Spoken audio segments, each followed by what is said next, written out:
So, hello, good morning, guys. Today we're here again with another episode of Let's Talk Stupid. I'm Compound, and I'm proud, and today we are going to talk about how lying will be stupid in the future. so we want to start off this episode with like a little game. It's called Two Truths and One Lie. So we're gonna give you a statement about ourselves, and we're gonna let you guess which one is a lie. So, would you like to begin, Proud? Sure, I could go first. So the first story begins when I was 6 years old. Well, our school has a course that student can enroll, but it's after school and you have to pay for it. And I took multiple of them, and one of them I took was taekwondo. And I really loved it because I was a very energetic kid. So I did it for 4 years. And I actually got to the point of what do you call them? The second yellow belt. I'm not sure how it's called in English, but that's what we call in Thai.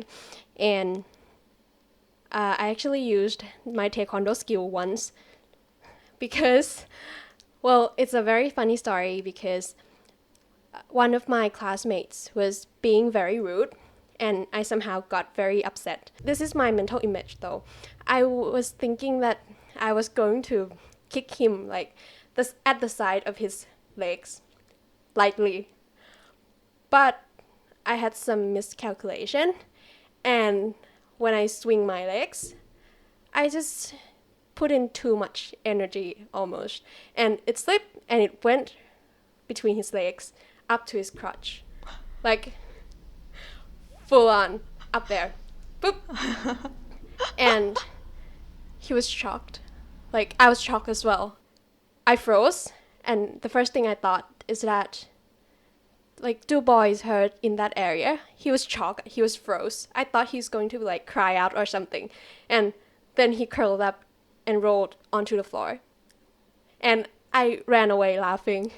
And I got away with it because he was some sort of naughty. So he never reported the teacher. And I got away with it. Like, why so? I don't know.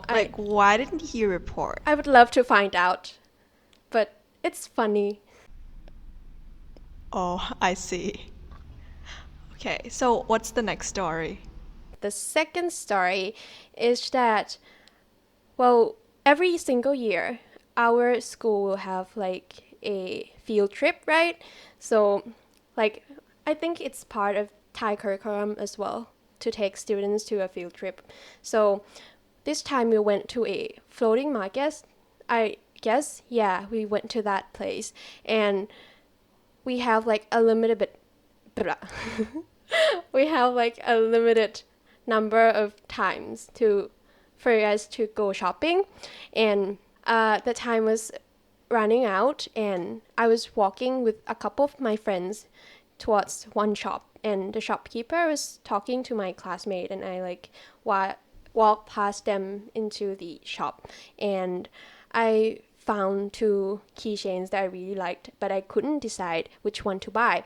So I asked my friends, and they all sort of vote, and yeah, I agreed to buy one of them, and I sort of show it into the air so that the shopkeepers could see, and she told me the price.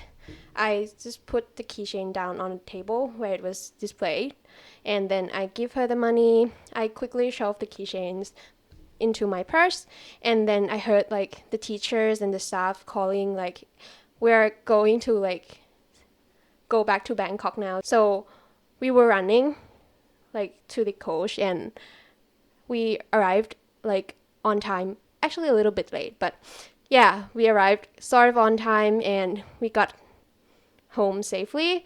But when I got home and I opened my purse, there were two keychains in there. I accidentally shoved the other one in as well. So that was the first and only time I ever shoplifted, and no one actually caught me. Okay. I mean, it's pretty wild though. Do you still have the keychains? Yes. So the third story, it was 3 years ago now, and I had a very bad fever, and it was during the examination period as well. So I got very nervous whether I'm going to be able to take the exam or not. I was having a very high temperature, and it didn't sort of go down. And I had some like red spots on my legs. So I thought I was having a dengue fever. And I told my parents, and they were like very nervous, and they took me to the hospital. But turns out, no, it was not dengue fever, it was influenza. And not only did the doctor found that I have influenza, she also checked my nose as well, and she found that it was swollen almost. It was blocked. Like, it's not blocked by boogers or anything, it was blocked sort of because the inside part was swollen. So she asked me whether I have any allergy, like specific type of allergy, and I told her that I don't believe I have one. So she said that, well, then we're going to have some couple tests run on you so we could find why and how you are swollen like that. And so she made another appointment, and when I went there, I just like show my arms in front of her, and she had like some pen to like draft a table out on my arms, like 2 rows of tables on my both arms. And then she just put some chemicals on each one of the section, and then I just waited for some times. And when I came back, there were 2 parts that really, like, I got so much rash, like a lot of them. And she told me I was severely allergic to house dust mites. Other than that, I'm not allergic to anything like trash, dogs, cats. I'm fine. But like house mites was very dangerous for me. So she gave me some nasal spray and gave me some advice. But yeah, the nasal spray really improves my quality of life. Okay, so I think you told a very elaborated stories. So it's really hard for me to guess which one is a lie. Let's give some time for the listener to think which one is a lie. So you can play along with us. But you know, I kind of have like an idea about one story might be a lie. Okay, so my turn then. I'm gonna tell you 3 stories, but it's not very elaborated.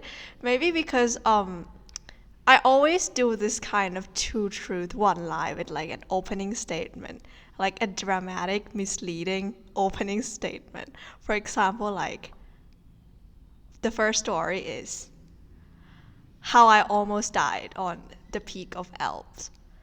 Um, I've been to Switzerland once, and you know, Switzerland, it's Europe, so there's gonna be a trip to Alp, of course, because the mountains there are amazing. And so I rode a train up there. I don't remember which train, but I rode a train up there, and I met a lot of nice people, Thai people as well. One people even share me like their strawberry sandwich. Can you believe it? Like strawberry sandwich with like a lettuce. There are such things like that. So I rode up there, and I reached the peak of Alps, which is called Jungfrau. If I didn't mishear it, it's called Jungfrau, and it was a very snowy day. I went out to take a couple of photos. I wear like sunglasses that makes me look like a blind person. Um, and it was very cold, so I decided to sit there while my mom and dad was like taking pictures with my sister. And I decided to sit there, and suddenly I felt very, very tired, and I fell asleep. So, do you know, like, here's like a couple facts that I get from watching the movie Everest. If you sleep in a very high mountain with like a low level of oxygen, you might die. Oh. It's like sleep and you never wake up again. But lucky, it was like 15 minutes out cold. But my mom and dad was like, "Hey, why isn't she responding?" Sort of like that, and they took me inside, and I was awake again. And here am I, still alive and kicking. So the second story is I've been on TV. Maybe a lot of people don't believe it when you like see me because I'm not that social butterfly, or I don't have possess any sort of superstar power, but I've been on TV once. It was a competition, a spelling bee competition, as you can guess.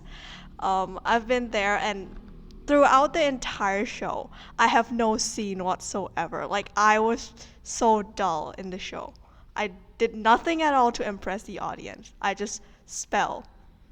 So, but the shocking thing is that I won. And people were like, "Who's this girl? We've never seen her before. She didn't have any cameo before, and like suddenly she won." But I'm very proud of like this achievement because even though I'm not very charismatic on the show, or more or less other people had more scene than I do, but I still win anyway. So thank you the show for being fair, unlike many other show on television. So the third story is I almost got my toe cut out. It's not like that Yakuza thing or whatsoever. It was on one Songkran's day.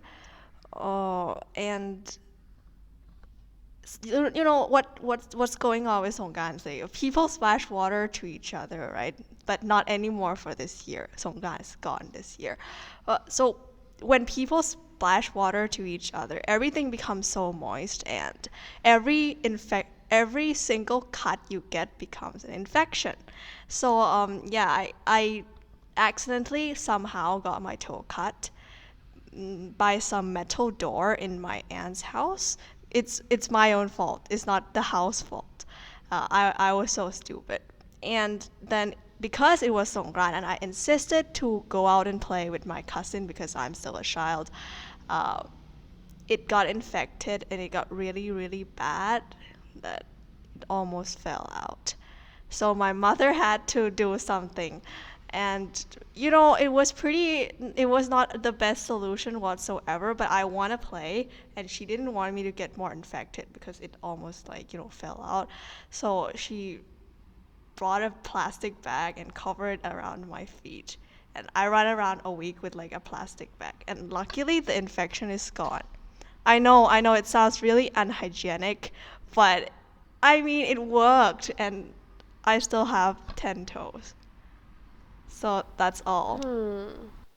I actually have heard of two of your stories, but I'm not sure whether you use like half truth and half lie. Which is something we can discuss, right? I think, yeah, you're right.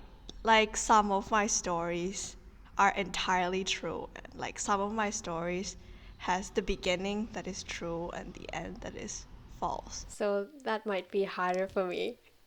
Okay, so what's your guess? My guess was that, is it the story that you've been to the floating market? Yeah, that was false. Someone like you would never shoplift. I knew it. And yours, this is kind of hard. I don't know, but I feel like some detail of the last one might be a lie. Like plastic bags, I'm not sure. I hope that is a lie. Oh, unfortunately, that's not a lie. That's the true story.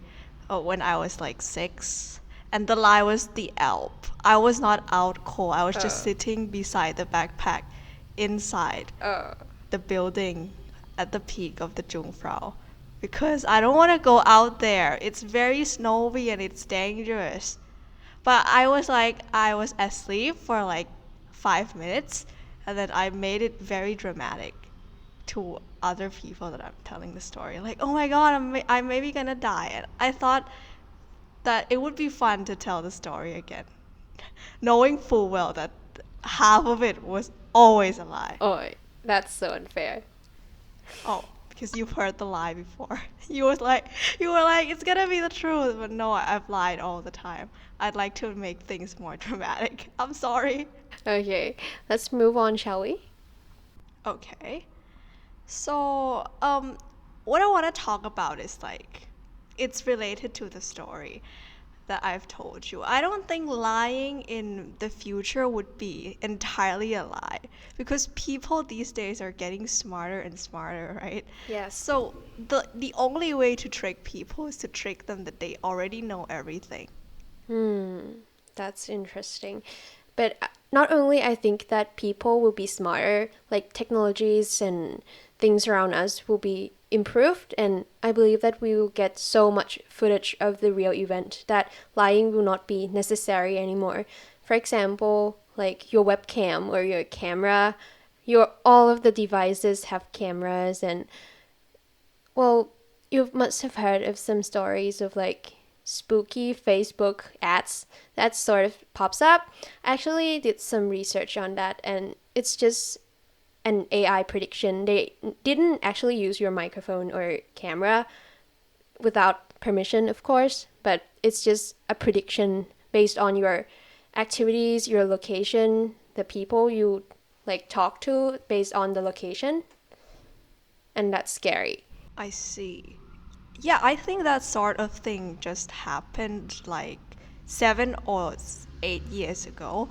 There's a movie called Snowden, which is an agent in U.S. government who like spy on people with their webcams without their permission. But I'm not sure whether this is like entirely true or it's picked out from his autobiography and then written to be more entertaining. Hmm. I think that lying will still exist anyway, but its form will change. And because we have so many information and data, somebody who lied to us will make a very good lie that you don't even know that there's such thing like that. You won't even be able to detect what they've been lying about. Hmm. That could be the case, but I still believe that people might improve their skill, yes, like nonverbal skills, for example. Like, usually we tend to look out for that, for like some people touching their nose and stuff, but I've heard that actually verbal skills are much more accurate when you take that into account. So it's harder to lie with a speech than like your behavior because your behavior can be practiced and it can be taught and you can like adjust and control yourself. But for in what I believe, I think that the reason why speech is much harder to lie is because you have to fabricate a whole new universe and explain that and it and make it like make sense in this world as well. So it's probably harder. And usually like when listening to a lie, like a podcast for example, it's hard to lie because people actually focus on like almost every single word we say. I see. Yeah, that's probably the case. Like you're right about when you lie in speech, you're gonna practice a lot of verbal skills, imagination. You gotta be. But actually, I've heard that when they investigate a culprit for their confession, the method that the police use to, reveal the truth is that they're gonna ask the sequence of actions first, and and then after that they want the culprit to review the sequence of action but backward, because people who just think of the universe right at the spot, they have trouble with remembering what they are. That's very interesting. And speaking about like police investigation, you must already have heard of like paragraph reader, right? It's very famous. Uh, yeah, of course. Polygraph is something that I've always thought amazing. It's kind of like when your heartbeat went at like a normal rate, it kind of knows. It kind of detects the abnormality of your heart rate. Just heart rate, right, for a polygraph. I'm not sure, but I've heard it's like some psychological, some change in some change in psychological activities. But I believe like heart rate is probably one of the critical factors to make those like huge change. I'm not sure, but There are many like research that say that it's not very accurate. Like the paragraph reader is just doesn't mean that that person is necessarily lying. Maybe they're just nervous to answer the question. Who knows? But it's not very. It could be used as a factor, but it's not very determinate. It cannot be used as like an evidence in court, I've heard. Hmm. And so we talk about like lie detectors. There's like a recent lie detector that is pretty interesting. It's called fMRI. You scan the brain of the person who's like interviewing, and then you see changes in their brains, and maybe you can if the person is lying, the brain will look very active, right? But Hmm. if they're not, because they're not making up stories, they're just reciting what they've seen, then the brain will be in the normal state.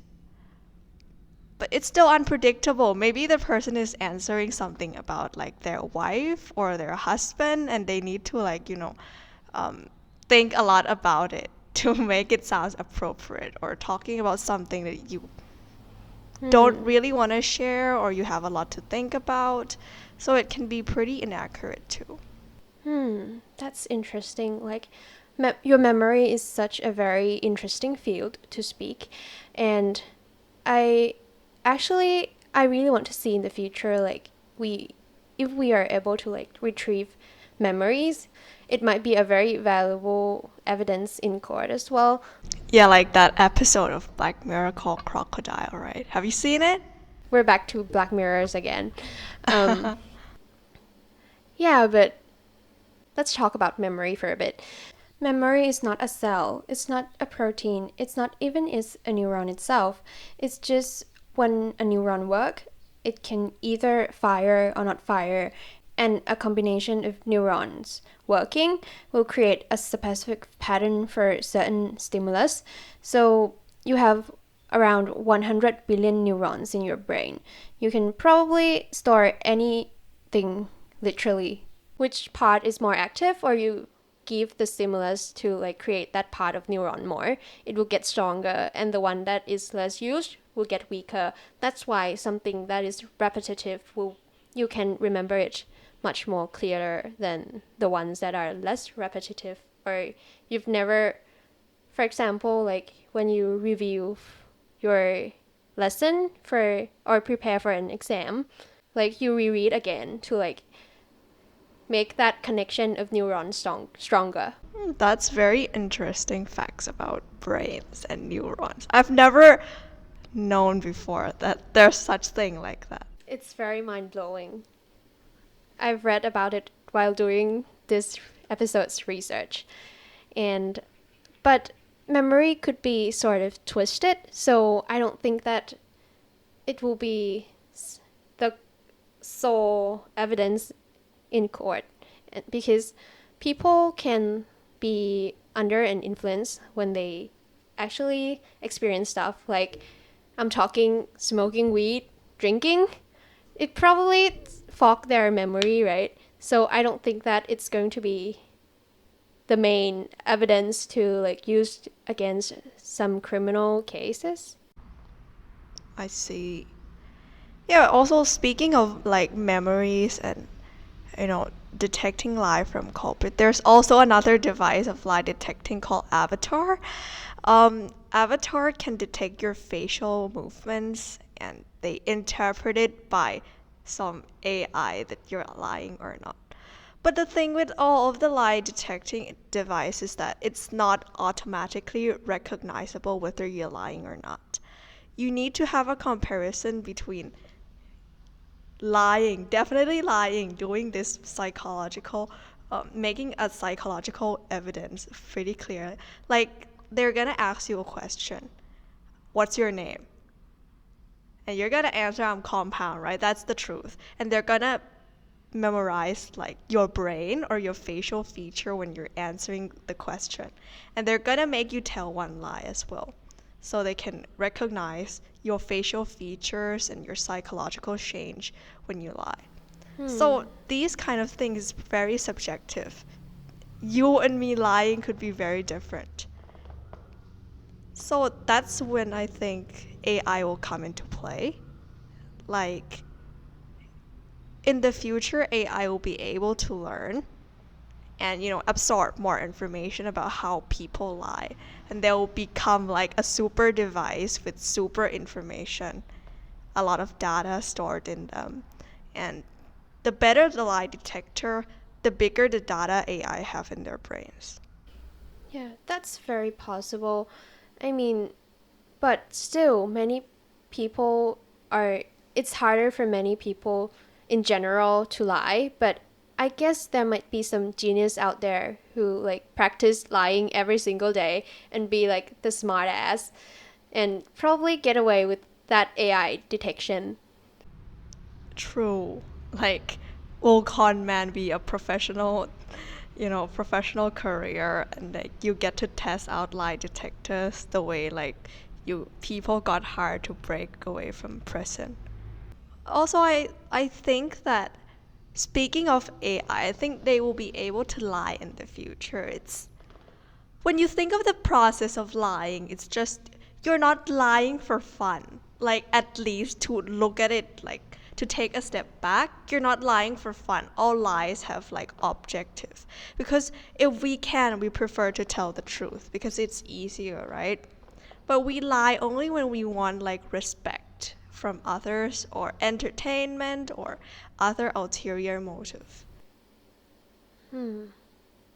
That's true because it takes so much energy to lie and you need to have like certain level of creativity to fabricate a believable lie. So, yeah, it's just easier, much easier to just say the truth. So, with a clear objective and like a very intricate process, I believe that that's the definition of AI, a very clear objective through an intricate process that can be taught by machine learning. So, I don't think it will be very hard for AI to be able to lie if they're given a clear objective. That just raised so many controversial, like potential controversial topics to talk about, but it's sort of comparable to whether a doctor should lie to a patient that have like 3 months left to live, or should they like tell the information of patients to the relatives or not if the patient is not capable of like understanding or making a very great choice for their medication. What's your answer on that? I'm curious. There are many ethics when speaking of like medicine, but obviously most case doctors shouldn't lie to patients, but for something like mental illness, I believe that you shouldn't, there might be some like guardian for the patient, so maybe tell that those information to the guardian. But most of the time, like this is actually like a law or something that if the patient do not want to get the treatment, doctors can force them to have it. It's their life. If they don't want to take it, it's not the doctor's job to force them to like be healthy or take care of themselves. Is that called autonomy? Because I've heard it. My sister is studying in med school online, so I heard all of the lessons. And I've heard something along that line of autonomy, and I guess from etymology that it might be the case. Yeah, probably. I haven't. There were like 4 pillars of something. I can't remember all of it, but yeah, that's sort of part of it. Speaking of doctors and lying, I think that there's a thing called placebo, right? Placebo is when you give patient like empty tablets of medicine or empty treatment, and then you tell them, "Oh, this is the real treatment," and then they get better because their mental state is good. I think it has been pretty controversial a topic for like a while now that a doctor shouldn't lie to their patient with autonomy and sort of that stuff, but sometimes placebo is the only way out, so I think it will be more justified in the future to use placebo. like not only in medical context. Yeah, because I mean, actually, another fun facts about placebo. So, placebo is used to compare whether the pill is actually effective or not compared to like our body itself. Our body is amazing. If you don't know that, never. So our body is amazing. So we are sort of able to heal ourselves. That's why placebo work. When we believe something to like be legit, our body believes it to be legit as well. And placebo, not only it was used to actually treat the patient, it's also used to test other medicine, whether it's the effect is much more stronger than placebo. And there were like groups of study done on some patients and some normal people, I believe, and they just compare these two, but all the participants knew that they have a chance to get placebo as well. In most cases, people do actually get better regardless of like getting a placebo or not. I see. Well, that's very interesting stories. But I think placebo is used like mostly on clinical trials uh, before like treating real patients because it's very controversial, right? Yeah, Like you shouldn't give patients false medicine when they pay for it. that's true.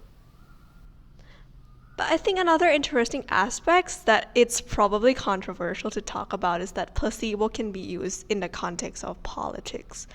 For example, you tell your people that this sounds really like a propaganda, but you tell your people that it's gonna be all right. Everything is every single conflicts in like the senates among the senates is are all worked out and everything's gonna be all right. So don't protest because our country is good, and therefore when people believe it, it's like all the problem will dissolve after that. Because most political problems arises from misunderstanding or a disbelief in governments. I'm not saying that governments are right, but most political conflicts between people and the governments are like disbelief in each other. Hmm. So I think that it can have like both side effects, good and bad, in using political placebos. But I've already seen a lot of cases of people using it, but like not naming it that way. So what do you think? I mean, it usually backfired, honestly, like because people found out the truth eventually. Well, I mean, it's interesting that, like, I believe in most country, people do believe that politician lies a lot. And that probably contains some facts, right? Like, they have to lie to make them look great to the public. For me, it's like they're not actually what they do is not lying straight out, but they're doing what I do in the beginning of episode, half lie, half truth, maybe like 75% lies and another 25% of truth because they can't lie completely. You know, people need proof as well. We don't want to be fooled, and they know that. So they try to trick us into believing that we know everything, but we don't. But despite all of that being said, I think that part of us, we just want to lie for entertainment, like in daily life. Like the way I always tell people about the elf story. Like I'm not actually dying, I'm just making it up for like entertainment values. And when you find out about that lie, is it that detrimental to you? Like honestly asking you right now.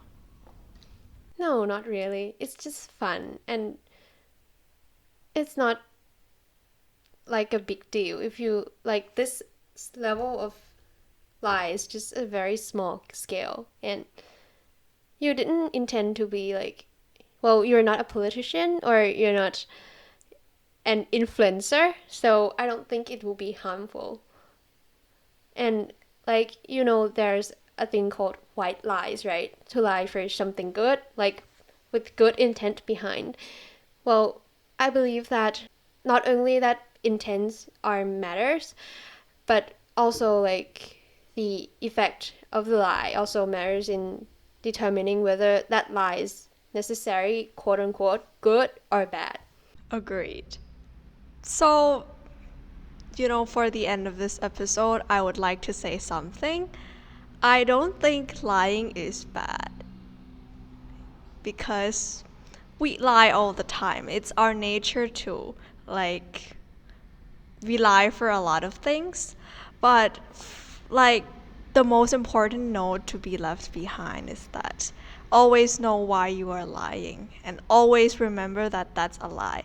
Don't believe that it's the truth because that will be very scary and harmful to a lot of people around you and yourself. So that's it for today's episode. Thank you for listening, guys. And maybe you can send us like two lies. Oh no, two truth and one lie, and we'll guess and reply in like with whatever channel you contacted us, which one is the lie. And probably we might be a good or not liar, but personally, I'm not a really good lie detector. I always fall like for simple tricks. Okay, so you can contact us on Facebook, YouTube, and Twitter. You can also email us at letstalkstupid.stupid@gmail.com. And actually, we forgot to talk about it on the last episode that you can find some reference links to our research under the description box in YouTube below. and you can also watch all episodes of Black Mirror in Netflix. We're not paid for this anyway. They're not We're sponsored. not sponsored. But I just No. love Black Mirror so much. Okay. Okay. So thank you for listening. And we'll see you guys again in the next episode. Next Monday. Bye. See you next week.